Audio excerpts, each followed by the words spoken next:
All right, let's go ahead and get started. So welcome again, everyone, as we take our Ask Us Anything motto to a whole new level and a new format, which is a live question and answer webinar series.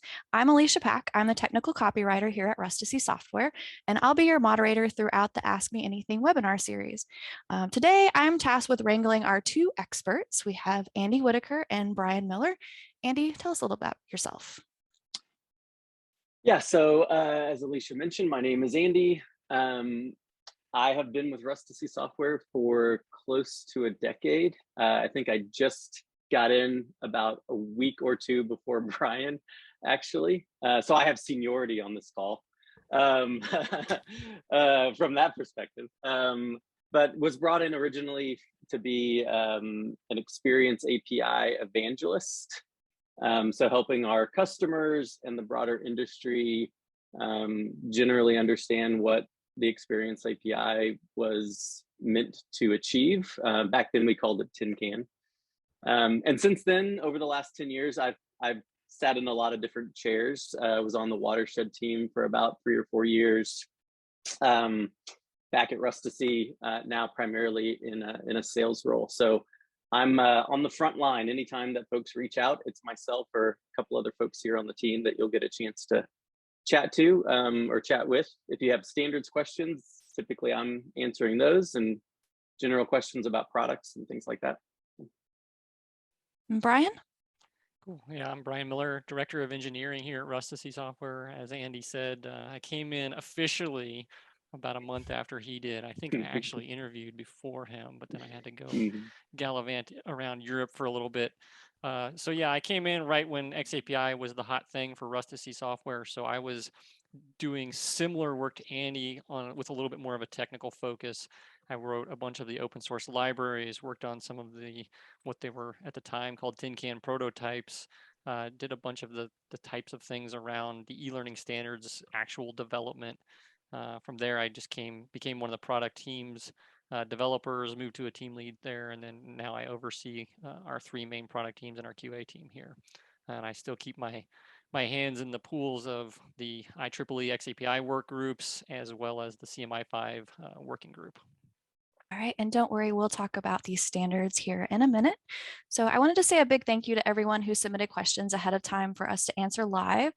We wanted to make this all about you and the questions that you have. After compiling them, we broke the webinar down into several topics that will start with more of a general standards overview, and then we'll advance into more technical topics and questions along the way. At the end, you'll have a better understanding of SCORM, xAPI, and CMI5, what common learning products you'll hear about, including what are LRSs, and some common troubleshooting and technical tips. A couple quick housekeeping notes. We do want this to be more interactive, so please add questions into the Q&A panel or in the chat. Tara is also on the line. She's our senior marketing manager, and she's helping us out behind the scenes with all of your questions. And we'll be adding some helpful links in the chat as well, so make sure you check those out. And we'll cover these questions live at the end, and Brian and Andy will stay on until 11 a.m. to answer, or 11 a.m. Central Time to answer any questions that come up. We're also recording this session, and we'll send it out to everyone's email that they use to register by the end of this week. All right, along with those questions, we also asked you guys where everyone is at in their e-learning standards journey. So it came out that we're almost split with knowledgeable and aware. We have a few that have never heard of e-learning standards, so hopefully you found this webinar and aren't looking for something else. We also have some that are very knowledgeable. So wherever you're at, please feel free to participate in the chat, add your questions and thoughts as well, anything that you might see in there. All right, to kick us off, let's go over some basics. So we got several variations of this question, but generally, what are e-learning standards and why are they important for content professionals? So I will kick this off more from a non-technical perspective, given my background and what I do here at Rustici. So from a business perspective, I would argue that e-learning standards are incredibly valuable.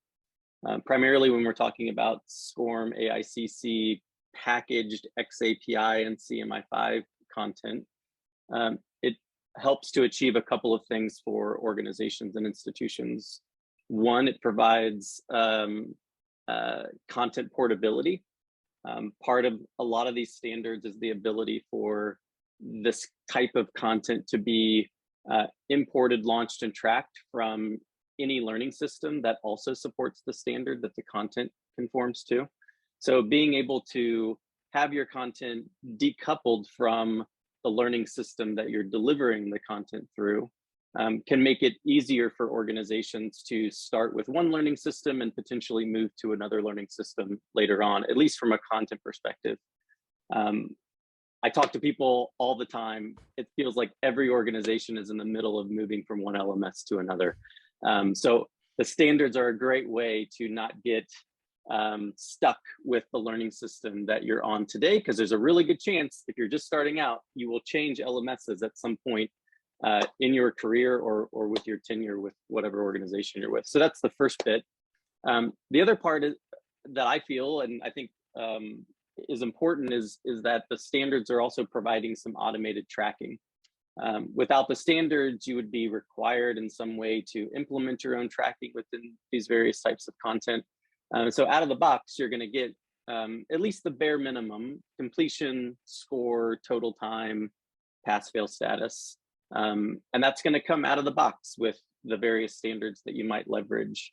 It also opens you up to being able to create content using authoring tools, which we'll talk a little bit about today, I'm sure, as various questions come up. So interoperability is important with all of these standards. Flexibility is important. And then having an understanding internally of who's doing what when is also, a side effect of leveraging the standards. All right, Brian, your thoughts? Yeah, so from the technical side, this is kind of the way I talk about these things now, having dealt with it for 10 years and trying to bring people into Rustici software that we hire on the development side, because we typically don't find someone with a tremendous amount of e-learning standards experience. So when I break it down in their first week, when I'm talking about an e-learning standard, I'm talking about essentially 5 components, and those components look something like a package. There's some sort of content, there's a module, there's a zip file, maybe it's just a pointer to a URL these days. And so there's some way to get that content into the learning management system. Then there's the launch process. How do we take a learner themselves? How do we get them into this? Whether that's now a simulation instead of just a page turner. That's that launch process. How do we confirm that they have access to wherever we're going to store data about them, about their learning experience. And then we move into what I refer to as the communication protocol. And the communication protocol I break into 2 parts, and that's a transfer protocol. In other words, how are we going to talk between systems? And then what is the data model that we're going to use? What is that, what is the payload that we're going to be sending between systems look like? And then from there, we take that and we combine in the last piece, which is arguably the most important, and that's the information model. In other words, what is the semantic meaning behind the data that we're sending? What can I glean from that? And that goes back to Andy's, the 4 points he was talking about there: duration, score, pass fail, completion, those types of items. That is the information we want to glean. And now, over the last decade or so, we've seen with xAPI, what we can capture from a data model standpoint is just massively bigger. And we're starting to get this place where now we not only get that data, but we can actually derive meaning from it. We can understand the experience in a much bigger, more robust way than we could before. All right, now onto the different standards that you might be using. If you're currently using e-learning standards, chat us and tell us which ones that you are using. So I heard you talk a little bit about standards. What are these? SCORM, CMI5, xAPI? Can you give us an overview? Yeah, I'll kick that off again. Again, from my perspective, I'm concerned and helping customers and prospects and just folks that are reaching out interested in learning about these things to understand really scalability when it comes to these standards from my perspective. SCORM is still the de facto standard in our industry. It is the most ubiquitous e-learning standard that you will find across e-learning content and learning systems. I think we even did a blog post recently that showed like the breakdown still, and SCORM 1.2 specifically is still in like the 75% range of content that exists in the world. So from an organizational perspective, when you're looking to systems, learning systems, authoring tools, at a bare minimum, you need to have at least SCORM 1.2 support to be widely compatible with lots of different learning systems. Beyond that, then you get into later versions of SCORM, SCORM 2004, second, third, and fourth edition. And those become interesting in the SCORM world from, again, my perspective, when you look at the information that you can glean from that type of content, which tends to be slightly more robust than you would get from a SCORM 1.2 package. SCORM 1.2, completion, pass, fail, score, total time. For the people that are very knowledgeable, you would also identify that there is interaction data in SCORM 1.2, but not incredibly useful interaction data. And that's the answers to questions on a quiz or an assessment. SCORM 2004, third and fourth edition primarily start to give you a little bit more insight into how learners are answering questions on quizzes and assessments. That's referred to as interaction data. And so that's sort of the next phase of things from the SCORM perspective.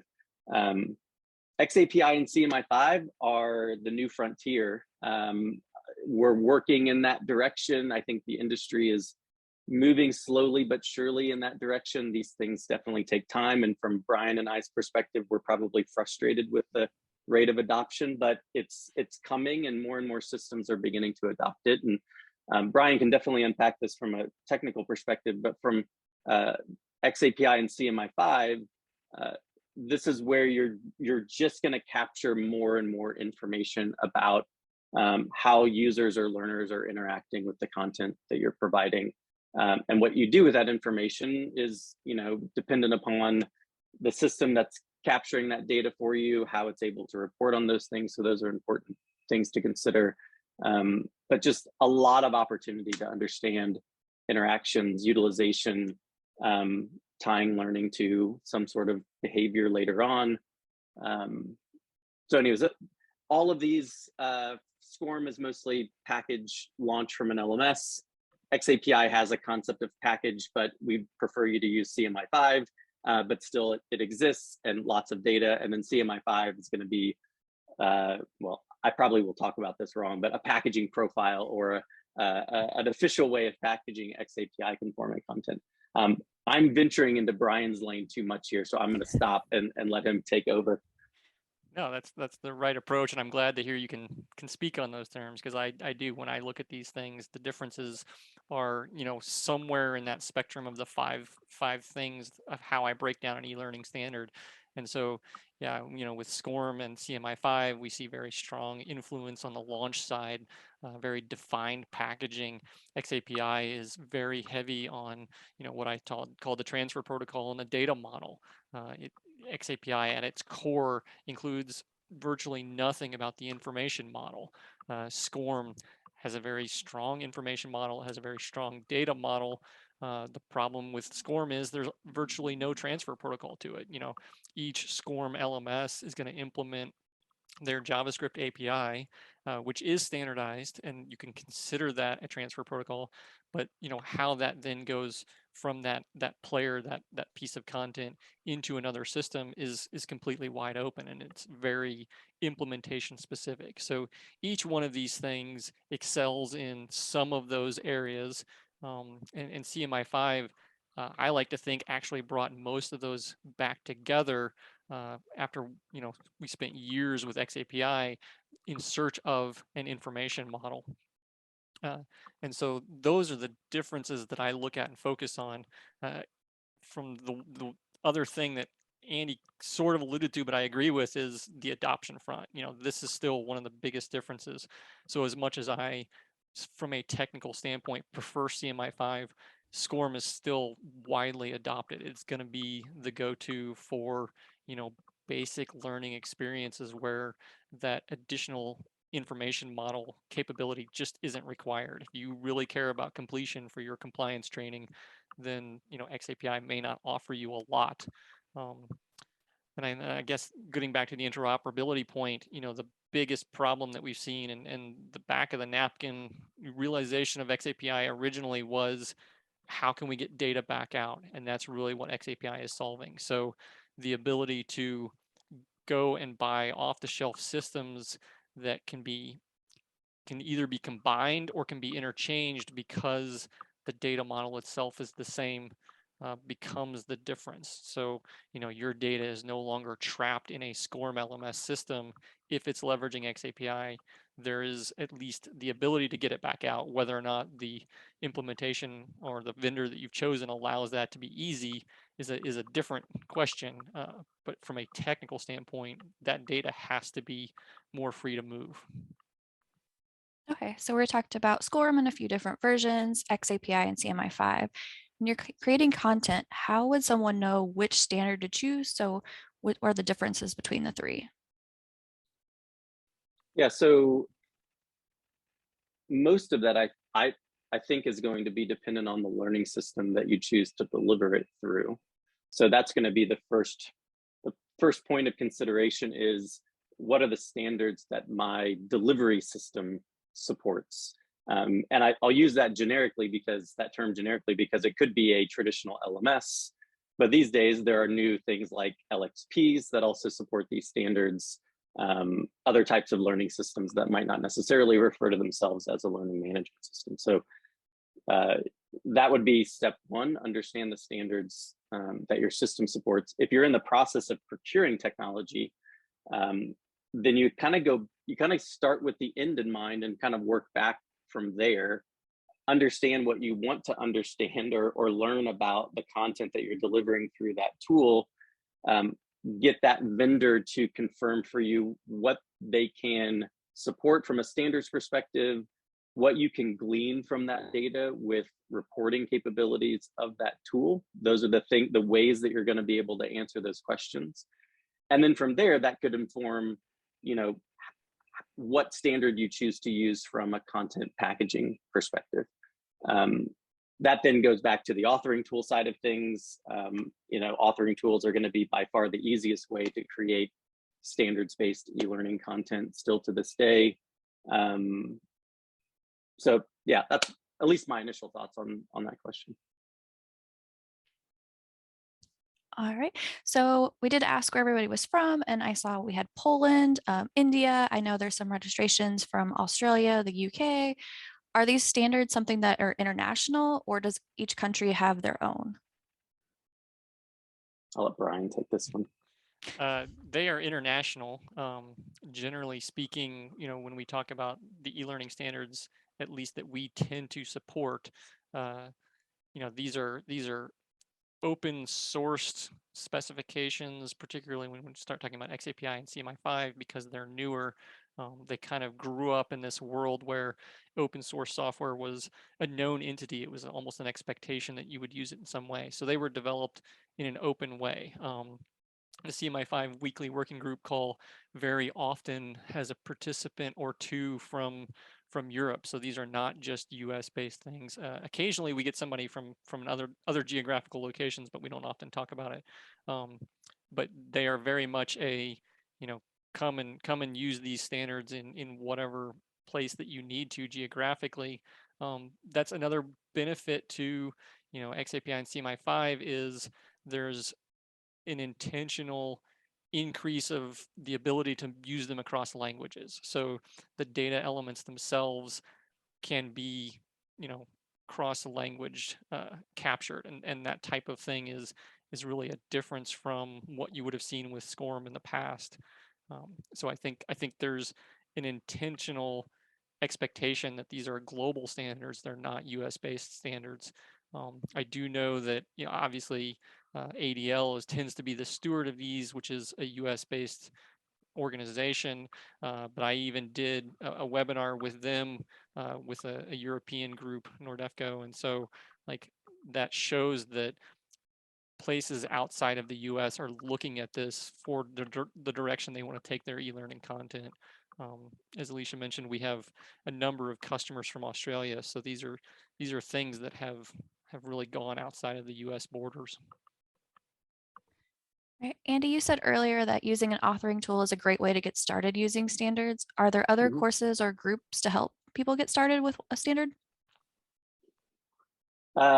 us, I mean, is really one of the better answers there. Not to be self-serving, but you know, the title for this series is "Ask Us Anything Really," and that has been, um, you know, a mantra of ours, or just, you know, a belief in Rustici software from the very beginning. Is there are really not too many places you can go to online to talk to human beings about these things.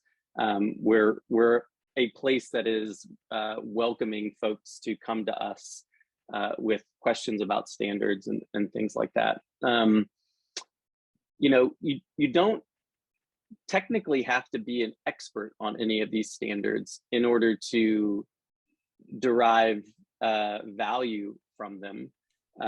You don't have to be an expert in SCORM or xAPI or CMI5 to utilize an authoring tool and publish out your content to these various standards. I think it's important to be educated on the standards generally, to understand what your expectations should be from some of the things that Brian has mentioned as far as communication protocols or tracking protocols and information models and things like that. Ultimately, with an expectation of how can I derive meaning from the data that these types of standards are generating for me. And so there's not necessarily a reason to become an expert on it. If you do become an expert on it, you should reach out to us because we might hire you at Rustici. We're always looking for people that are experts on these things. But authoring tools are just a fantastic way to get started with the creation of this type of content. I would segment authoring tools into two kind of larger categories. There's desktop authoring tools, which tend to be incredibly robust. I've been working in this space for close to a decade, and I struggle with desktop tools because there's just so much that you can do with them. If you're looking for kind of a slightly less intimidating entry point into authoring tools, I would suggest looking into web-based authoring tools, which there are a lot of out there, and they tend to be able to tick all the boxes for you without being as maybe feature rich and robust, to the point where maybe they're easier to get up and started with. The learning curve is not as steep. So I don't know if Brian has anything to add to that. I think my only comment on that would be you do not have to be reiterate, you do not have to be an expert in the standards or even any one particular area that standard focuses on to be beneficial to the community. You know, the interesting thing to me about the CMI5 weekly working group is, you know, it's a group of people where, you know, there may be instructional designers there and they're looking to see how they can push the specification to provide what they need to capture the learning experience. You know, I'm far more on the technical development side. I'm interested in transfer protocols and boring stuff like that. You know, and then we also have a chief learning officer from a company, you know, who's pushing on that standard so that they know, you know, that their 20-year vision for where their organization is going to do their training is being recognized by the industry, down to, you know, the owner of a small company who runs an LMS. You know, they want to make sure that their product is cutting edge. And all of those people, the reason why the specifications work as well as they do when they do is that all of those parties, all of those people represent parts of the industry that have to come together to make these effective for all of them. It's not good enough just to get a bunch of developers in a room together, because I can assure you they're not thinking about how to write content or how to capture, you know, learning that someone is getting from their experience. That's a great way to segue into our next question that gets slightly more technical, but it's also more real world. So learners enjoy short videos. You can learn a lot about how your content and your learners if there was more detailed way that they consume video. So tracking that. That tracking could be playback speed, how far they watch. Is there something in SCORM that they're missing to simplify these kinds of video tracking to learn more about how people are interacting with videos? Well, I like to say that we love all of our children equally. So you can do things in SCORM that would allow you to do that.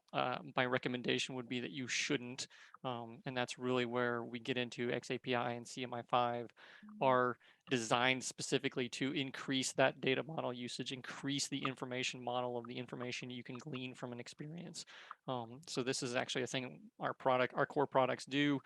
We can ingest a video, and what we have done is we have wrapped that video in a CMI5 essentially package that we can play as CMI5. So we can capture the CMI5 session data that is part of that specification, but we also complemented that with an xAPI video profile. Again, that's available out on the web. You can go out there and find out what it tracks. So we really put the two of those standards together, and so we are able to capture rich data about someone's video experience. So we capture the ranges of that video that they play. We can see when they seek forward or when they seek backward, you know, they rewind essentially. We can capture data about all of those different points to then have a more broad picture of, you know, what they're getting out of that experience, you know, and to extrapolate that data out, the important part is to derive meaning from it, right? Like, so if we see that in a particular video, maybe there's a graphic on the screen and all of our customers or all of our users are pausing at that point, well, we can figure out that maybe that's a very important graphic to those people, or maybe we didn't have it on the screen long enough, or those types of improvements to the experience. You know, if we see that 50% of our users are rewinding at a particular point in the video, well, then maybe there's a confusing concept there that we need to expound on.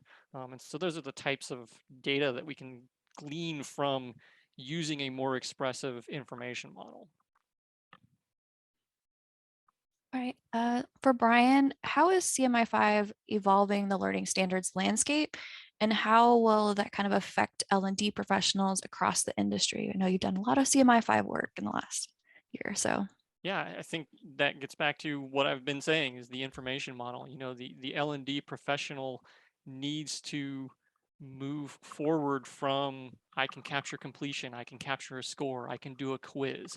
You know, we have users out there are far more attuned to how to use their own technology. You know, this isn't a person that's going to the library to use a browser on a public computer that they've never used before. You know, all of our learners are walking around with a supercomputer in their pocket. And I say supercomputer because I've been doing this for a long time, but that's essentially what it is. You know, I have children who are doing e-learning, you know, for their school year, and the things that they do and how they interact with their devices has taught me things. You know, watching them work with an LMS, it is amazing that they use dictation far more than I ever will consider doing, because they know that they can talk to this computer and it's going to capture their information. So for an L&D professional, have to start thinking about how, you know, someone who's going to enter the workforce in 4 years from now, who has been doing this, particularly after the pandemic or during the pandemic, you know, they are experts at this technology. And so we can push on what we want to capture, what we want to learn about their experience far more than we could have before, if for no other reason than our learner is just that much better at it. So the types of data that we can capture should make it nearly boundless for the L&D professional. Now, having said that, they probably don't want to worry about how do I get this learner from this system to this other system? How do I get them configuring an LRS? How do I get them a credential to capture data? You know, those people shouldn't want to have to think about those problems. Those problems are solved by CMI5. It has a very strong but flexible packaging model. The launch process is very well defined.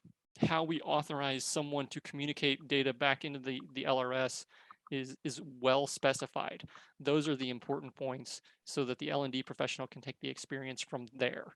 CMI5 doesn't want to limit them on what they can capture, because we frankly can't know whether or not you're going to be in a browser, whether you're in a simulator, you know, those types of things. So Andy and Brian, you guys have made some great points for xAPI and CMI5. How would an L&D professional argue for adopting the latest industry standard in their company? I think from the business side of things, it's about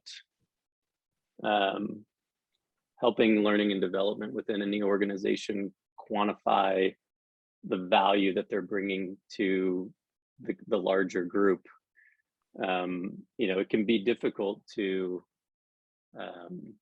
quantify that if the only information you have to share is completions and pass fail and score and total time.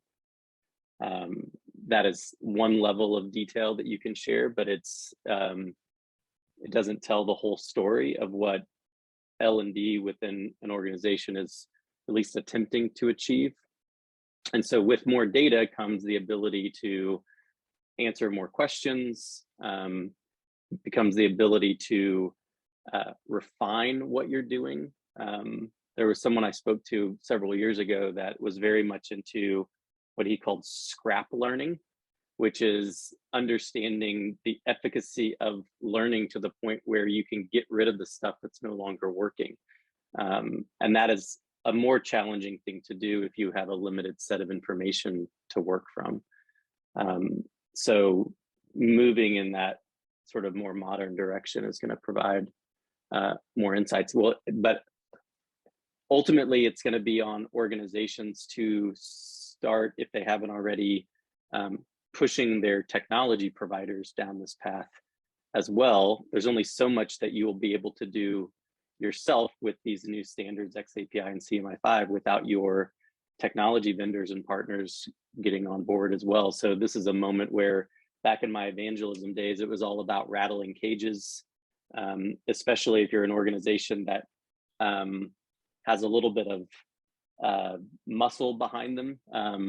Not that you're strong arming people, but that you are encouraging technology providers to move in this particular direction. All right, guys. Crystal, do you want to add something? Yeah, there's a couple of things I was going to say there. Like, I think Andy hinted at the vendors. That's one of the things is the newer specifications, leveraging something like xAPI allows you to have a greater realm of the number of vendors you can leverage. So that allows you to try out different vendors or employ more than one of them at a time. Maybe that you have a vendor that does graphing very well, but another vendor that does AI very well. You're not locked into one vendor who's trying to be all things necessarily, because the data is portable. I had a second point, but I don't remember it. So go ahead, Alicia. All right, it's time to get out your crystal balls. If someone is considering different LMSs with different standards, which standard do you think will become the most prominent, xAPI or CMI5? I'm going to let Brian share his preference. Well, it's not even so much a preference. I mean, it is because the thing that I try to engender to people is that xAPI is a dependency of CMI5. You don't do CMI5 without xAPI. It's just not a thing. So if you are doing CMI5, then you are doing xAPI. And so that's really important.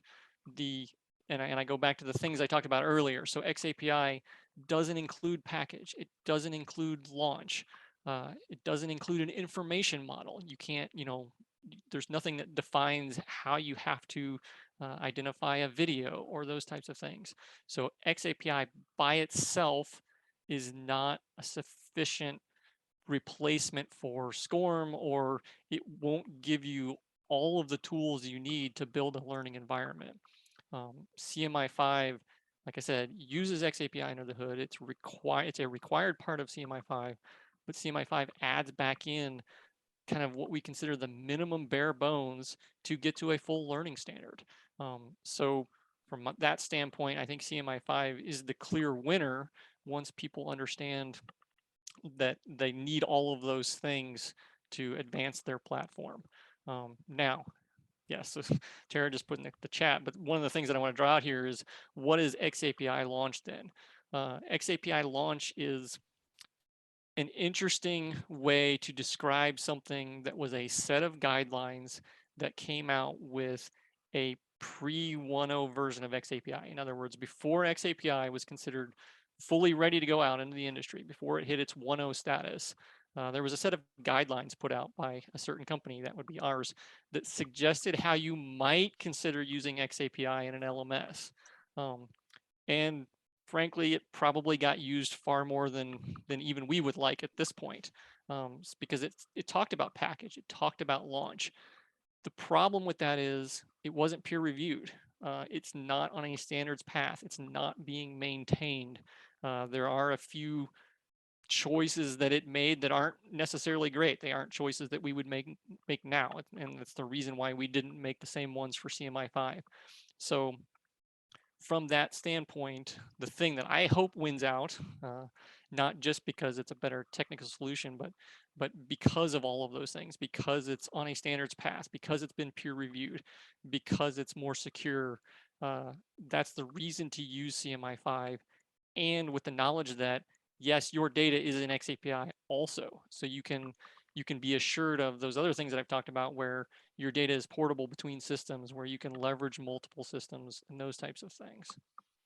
Yeah, and it also, from a vendor perspective, it makes it far easier for, let's say, an LMS provider to finally move in the direction of xAPI, because prior to something like CMI 5, these xAPI launch packages were really kind of the Wild West. There was no governance over, here are the statements that these packages need to create, what order those statements need to be in.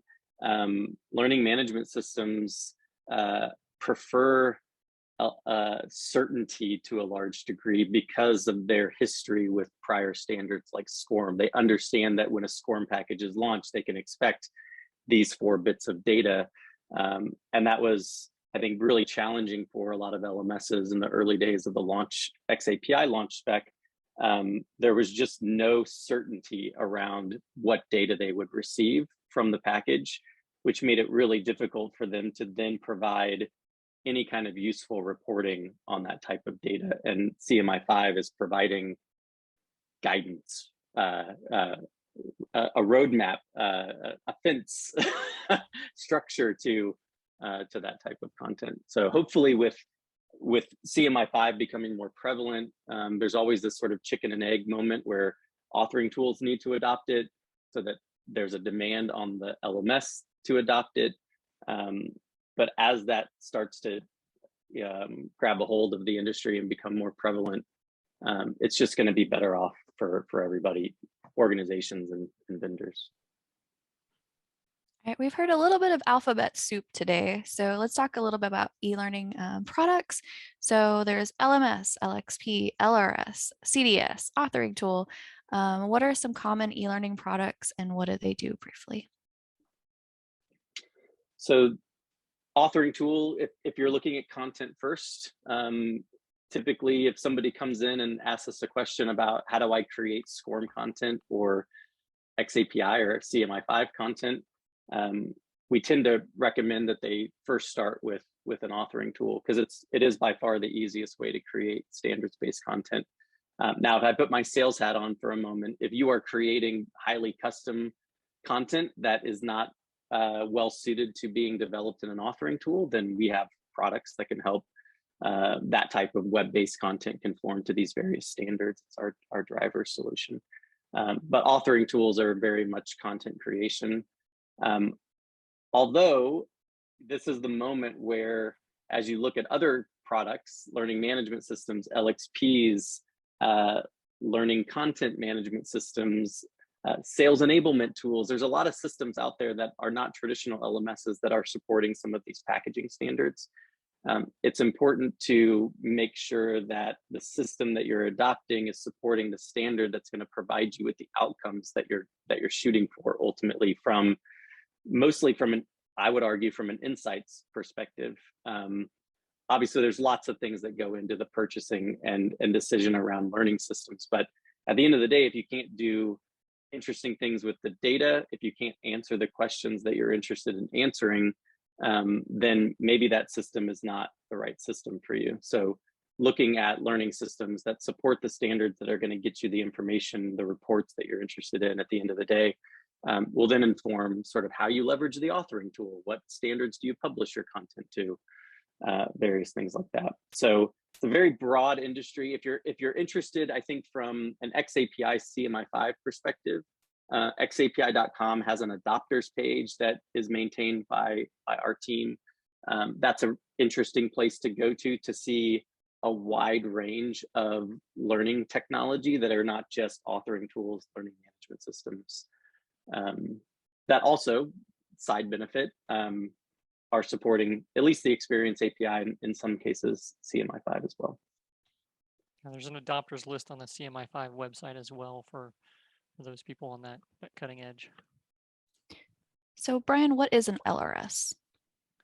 An LRS is, technically speaking, a system that understands the xAPI protocol. And really it's limited to that.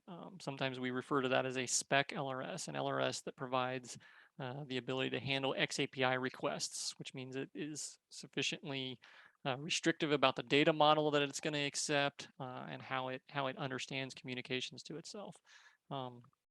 Beyond that, the more general way that LRSs are talked about, an LRS learning record store, is that it includes elements around it that you probably want to use when you're dealing with learning data. And that may be some sort of reporting data extraction layer. It may go so far as to deal with charting of data, better understanding of data. I think there's a place where those types of systems are able to be integrated with AI solutions.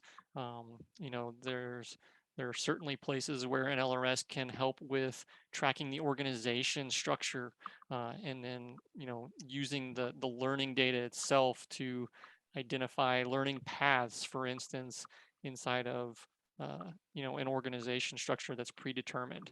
So it's important to think about at least and understand where on your use case are you, what is your experience level, what type of organization structure are you looking at, whether or not you need something that is just providing an LRS, spec LRS, something that works with the xAPI protocol. And I'm probably looking at more like developers or early stage type consumers, as opposed to someone that needs a more robust solution. They don't want just the standard support itself. They want tooling around that standard as well. Yeah. I would add to that typically you'll find that a learning management system or an LXP, if they support the xAPI launch spec and or CMI5, many of them will have what we would refer to as an integrated learning record store within the learning management system itself to provide the necessary endpoint receptacle storage for xAPI data that's being generated from xAPI launch spec type content or CMI5. The cautionary tale here, from my experience with talking to folks about this for close to a decade, is that just because a learning system supports, let's say, the launch spec for xAPI, doesn't necessarily mean that they are receiving and storing that data in a LRS xAPI or in an xAPI conformant learning record store. And the reason that this is important is because it starts to get in the way of you being able to take advantage of the data portability aspect of xAPI and a learning record store.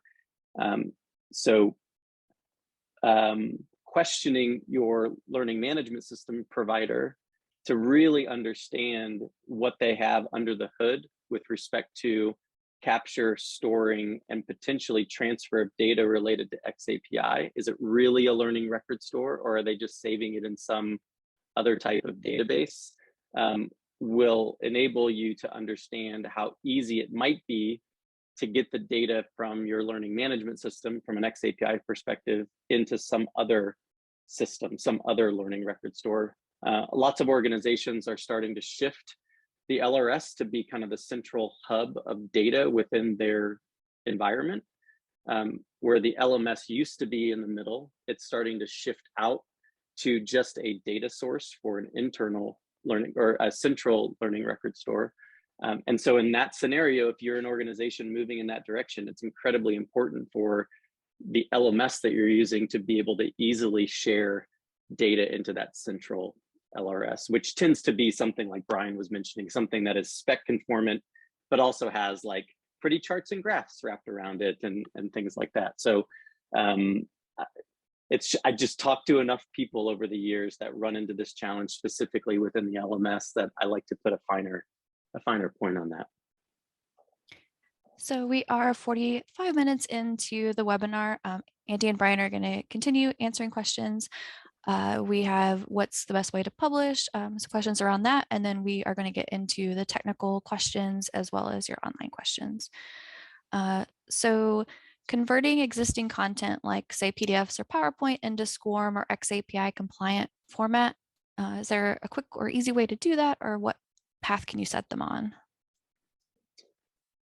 I'm repeating myself. Brian and I tend to do this sometimes on calls like this, but authoring tool would be like first place to go, probably, to take raw assets that you have, thinking Word documents, PDFs, videos, MP3s, images, those types of things, and essentially being able to construct an online learning experience that can be exported out or published as a standards-based package.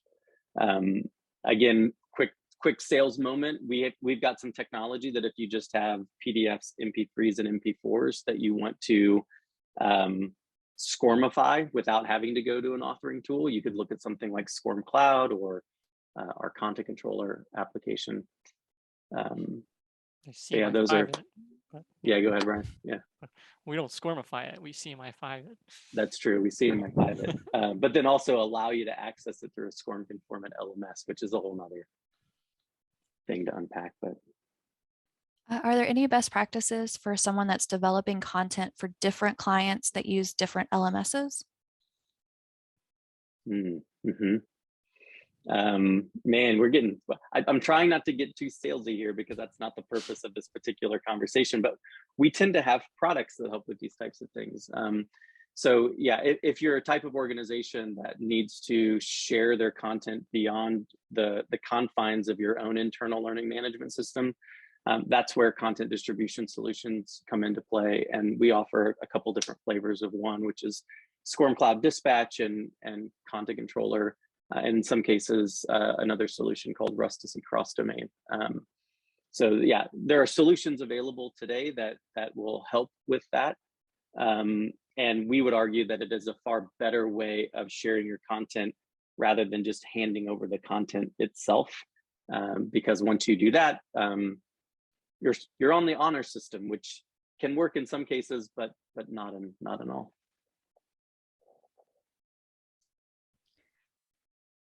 All right, so let's get into some of the technical ones and some of the ones from today. So we've noticed in the data that's sent to the LMS that the attempt number of a course doesn't increase. How is the standard meant to handle refresher or retraining if the learner comes back at a later time and the LMS still sees the attempt as 1? This is an interesting thing. It gets into the differences between different learning standards. So when I talk about these things, I drive the people here crazy because I'm very pedantic about them, because you know, a word like attempt has a very specific meaning to me in the e-learning standard. And frankly, things like CMI5 completely ignore the concept of attempt. That was intentional because attempt is a very big problem. It's a very difficult one to solve. But from the sounds of the question, the way we would treat that, or the way we talk about that, is that it's really a different registration. So a registration is a learner plus some learning activity being taken in this one instance. So for instance, if you have compliance training that you have to take every year, or you know, the types of things that you would do frequently where you may have passed it in the past, but now you have to show a completion again or show a pass again. That ends up in our language being a different registration. So that's generally how we would think about it. An attempt itself gets into this concept of within one registration, you can take a quiz multiple times. So that is going to be very implementation specific. It's also going to be fairly standard specific because, as I mentioned, for CMI5, there's no formal concept of an attempt, but you can capture multiple failures, for instance, but you can only capture one success. So success being pass fail, so or pass. So that becomes where the problems start to evolve. And then we have this concept of a session. So you can only capture one failure per session, which means that the learner has to leave that piece of content and come back in to get another attempt. And so an attempt is a very difficult concept that ends up being very hard to specify. Now, SCORM 2004 has more technology around this, has more definition around this. But it's also one of the reasons why we see a relatively low adoption of some of these concepts in 2004, even though the specification writers did an amazing job at defining those things. The topics themselves are just so difficult that it ends up not being heavily used. All right, let's get to some of our live questions today. So almost all authoring tools I've come across work on the principle that if a course needs to be modified or changed, the entire package has to be published again. Is there a way or authoring tool which allows changes to be made only to a specific part of the course and updating it online within the LMS instead of publishing and uploading the entire course? And that one was in the chat. Mm-hmm. I am hesitant to step off this particular ledge and dive into this one, but I know that within something like SCORM Cloud, where there are just certain pieces of content that need to be updated, unzipping the package, accessing it on an FTP, updating a little bit of HTML or an image or something like that, is something that some people do to prevent having to reset registrations and things like that for users. But I'm not knowledgeable enough about the authoring tool repackaging process to speak intelligently to that. Maybe Yeah, Brian can save us on this one. well, it's one of the things we talked about a little bit earlier was, one of the key differences between SCORM and frankly AICC has this capability, and what CMI5 provides is this notion of launching from an external system into an experience. And so, with that capability, now your authoring tool becomes the platform for serving that content, for serving that experience. And so they really keep the control of that, which is difficult from a licensing perspective. On the flip side, the value add here is they should be able to update their content. They should be able to improve it over time. They are hopefully capturing data that is intended to not only provide you with what you need from a completion standpoint or understanding your learner standpoint, they should be capturing data that allows them to understand the content that they're producing, or allows you, if you're using an authoring tool, allows you to see data about that content that you're producing so that you can improve it. We refer to that as remote launch. So, CMI5 specifically has in its package the ability to launch a learner into a remote launched experience. And so I think I can't speak to current authoring tools, but authoring tools should certainly be moving in this direction where they can support that type of paradigm. Right. Do you have any strategies for reusing common content across multiple learning modules? For example, a certain content is required in several job functions. And what are the strategies to effectively manage content changes and ensure consistency across the modules? I think again that this hits to one of the interesting things that I've come to learn about this industry over the last 10 years is that the vast majority of content that we see is SCORM 1.2, but it's not only SCORM 1.2, it's what we call single SCO. In other words, there is only one SCO in that package. And despite some of the complexities around doing multi-SCO content. In other words, a content package that has more than one SCO in it. It's really what SCORM was defined or was designed to do, right? Like the whole notion is a package has multiple learning modules inside of it. And so the fact that we've seen relatively low adoption of that, I think doesn't necessarily speak to the desire in the industry. I think it speaks to the difficulty that what the standard provides. Now, again, I'll go back to with CMI 5, I hope to see this being leveraged more. CMI 5 has less specification around what the LMS must do and what it must show as far as navigation possibilities. On the flip side, the package itself can be relatively complicated. So if you want to use one learning module that is an introduction across multiple types of learning, then that should be what we would call an assignable unit, or what was in the SCORM world a SCO. And so you can then have that piece of content in multiple different types of packages. So maybe you're targeting, respiratory therapists, nurses, and doctors, and they can have the same introductory content. And then maybe your package or your course includes additional detail depending on that role. And so I'd love to see a place where this industry really leverages this concept of multiple pieces of content inside a single course.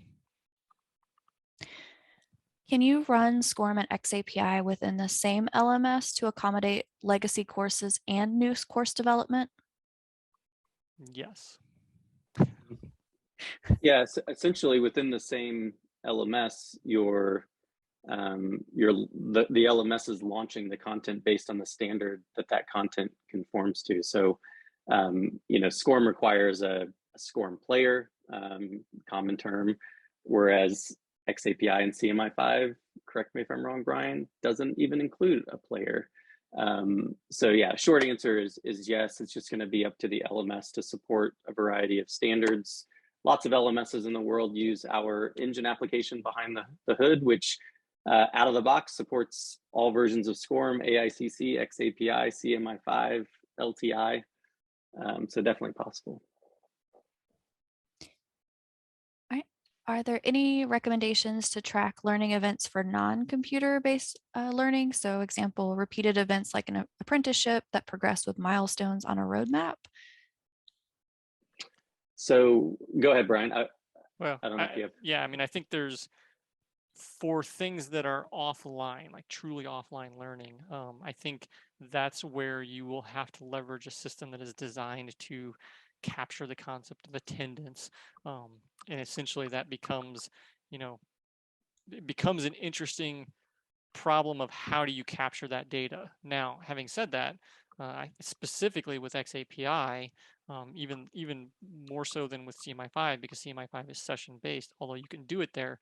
But something with xAPI, if you have a seminar and you want to put a QR code outside of that seminar that someone can scan when they walk into the room, that can send an xAPI statement. We did an very early prototype of that. So that's one of the concepts. There are things around, for instance, geofencing becomes interesting here. We did another prototype about 10 years ago where it was like you walked around with your phone, and when you got to a particular location, it captured an xAPI statement saying, this phone was at that location. So we make the assumption that you were there.